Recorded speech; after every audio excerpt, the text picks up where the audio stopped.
Jangan lupa subscribe YouTube channel Metro TV News dan jangan lupa nyalakan notifikasinya. Pemirsa, penanganan dan pengelolaan sampah plastik menjadi salah satu isu yang diangkat oleh Indonesia dalam agenda COP26 yang digelar di Glasgow, Skotlandia beberapa hari terakhir. Tahukah Anda apa saja upaya yang telah dilakukan untuk menekan sampah plastik di Indonesia? Kita akan lihat dalam grafis berikut ini. Yang pertama, kita akan lihat seperti apa pernyataan Luhut Binsar Panjaitan, Menko Marves yang disampaikan dalam pidato di COP26 di Glasgow, Skotlandia beberapa hari yang lalu. Dia katakan bahwa polusi plastik adalah masalah yang sangat mempengaruhi bangsa kami. Kami tidak akan membiarkan krisis yang membayangi ini berlanjut. Sebaliknya kami mengambil tindakan tegas dan berani di setiap tingkat di lintas sektor di Indonesia untuk melakukan transformasi yang diperlukan untuk mencapai polusi plastik yang mendekati nol di Indonesia. Lantas apa saja peraturan ataupun regulasi yang sudah ditetapkan oleh pemerintah Indonesia untuk penanggulangan sampah plastik di Indonesia? Kita akan lihat di grafis berikutnya. Ini sudah dikeluarkan peraturan Presiden Republik Indonesia nomor 83 tahun 2018 tentang penanganan sampah di laut. Kalau kita lihat secara detail tersebut ataupun tersirat dalam pasal 2 ayat 1 yang berbunyi dalam rangka penanganan sampah laut perlu ditetapkan strategi, program dan juga kegiatan yang sinergis, terukur dan juga terarah untuk mengurangi jumlah sampah di laut, terutama sampah plastik dalam bentuk rencana aksi nasional penanganan sampah laut tahun 2018-2025. Apa saja rencana aksi nasional itu kita akan lihat di grafis berikutnya. Ini sudah tersebut juga di pasal 2 ayat 3 yang berbunyi rencana aksi dilaksanakan melalui strategi yang meliputi. Pertama adalah gernas peningkatan kesadaran para pemangku kepentingan. Kemudian yang kedua adalah pengelolaan sampah yang bersumber dari darat, penanggulangan sampah di pesisir dan juga laut, mekanisme pendanaan, penguatan kelembagaan, pengawasan dan juga penegakan hukum, serta penelitian dan juga pengembangan.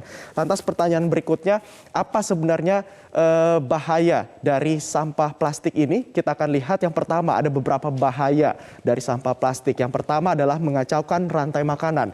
Ini dengan mengacaukan rantai makanan, di mana bahaya sampah plastik bagi lingkungan adalah dapat mengacaukan rantai makanan, ukurannya yang besar dan juga kecil membuat plastik yang mencemari ini dapat mempengaruhi organisme terkecil di dunia seperti plankton.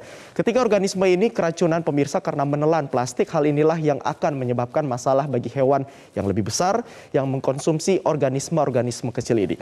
Kemudian ada juga limbah yang beracun karena plastik ini terbuat dari bahan-bahan kimia berbahaya juga. Ada juga mikroplastik yang dapat masuk ke tubuh karena dari ikan yang sudah mengkonsumsi mikroorganisme dari partikel-partikel kecil di plastik ini kemudian dikonsumsi lagi oleh manusia, sehingga mikroplastik ini dapat masuk ke tubuh dari ikan ataupun beberapa hewan yang kita konsumsi dari laut yang sudah tercemar plastik. Kemudian ada juga polusi udara dan juga mengganggu sistem pernafasan. Bahaya lainnya juga mengandung zat kimia berbahaya serta dapat berpengaruh pada polusi air dan tanah dan juga membunuh hewan. Untuk kasus-kasus pembunuhan hewan ataupun kasus satwa yang terlibat dari sampah plastik ini kita akan lihat di grafis berikutnya.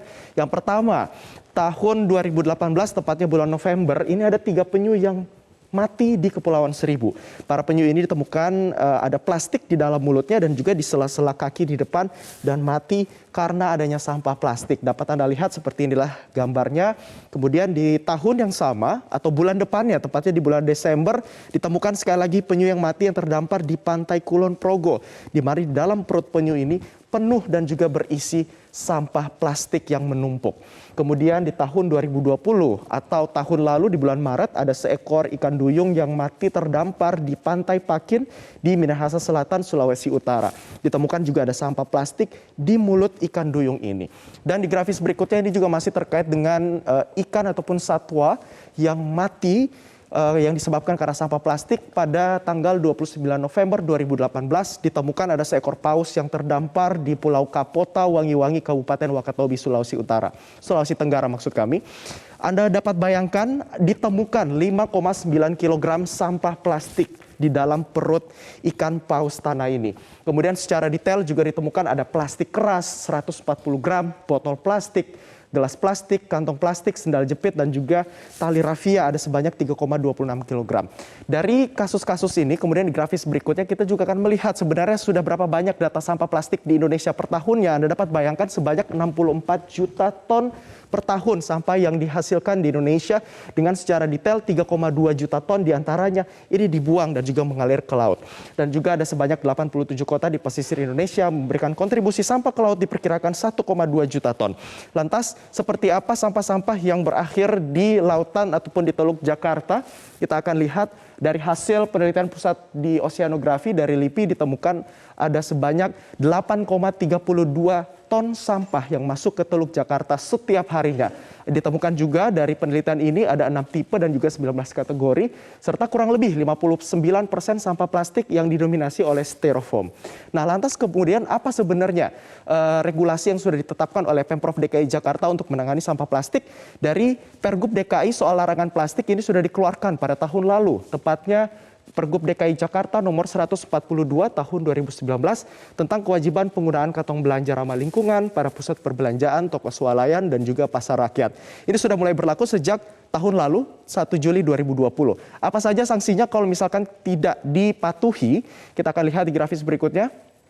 Inilah sanksi-sanksinya yang akan diberikan. Yang pertama adalah teguran pertama diberikan selama 14 kali 24 jam. Ada 3 kali teguran.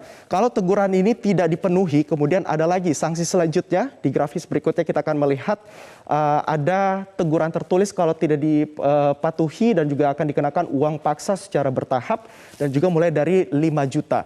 Kemudian sanksi uang paksa dinaikkan dari 5 juta setiap minggu ataupun setiap pekan hingga mencapai 25 juta. Untuk dilakukan pembukuan izin kalau juga tidak mentaati, dan terakhir yang paling parahnya adalah jika pelaku ini tidak membayarkan uang sanksinya, maka akan dicabut izin usahanya. Pemirsa, permasalahan sampah, khususnya sampah plastik, ini adalah masalah klasik di setiap daerah, termasuk di sudut ibu kota. Penggunaan plastik yang masih beredar di masyarakat ini perlu menjadi perhatian penting demi kelestarian alam kita. Namun yang paling penting adalah bagaimana membangun kesadaran masyarakat untuk mengurangi penggunaan plastik secara bijak. Daya tampung tempat pembuangan sampah terpadu Bantar Gebang hampir penuh. Informasi selengkapnya akan kami hadirkan sesaat lagi usai jeda berikut ini. Tetaplah bersama kami di Metropolitan.